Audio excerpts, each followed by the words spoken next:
Hello hello, ఏంట్రా? ఎక్కడున్నావు బావా? నేను ఎక్కడుంటే నీకెందుకురా? ఏమైంది బావా? ప్లీజ్ రా, నన్ను వదిలే, నన్ను ఒంటరిగా వదిలే, నన్ను వదిలే. ఎందుకు బావా ఏడుస్తున్నావు? ఏమైంది బావా నీకు? చెప్పు, నువ్వు ఎక్కడున్నావు, నేను వస్తాను నీ దగ్గరికి.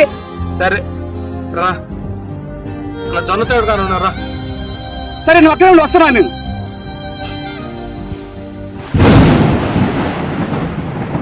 ఏంటి బావా, ఏమైంది చెప్పు. నువ్వు ఎందుకు బాధపడుతున్నావు ఇక్కడ కూర్చొని?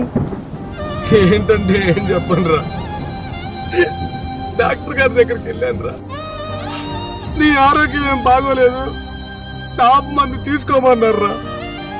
అందుకే చాపను మందు తీసుకున్నాను రా.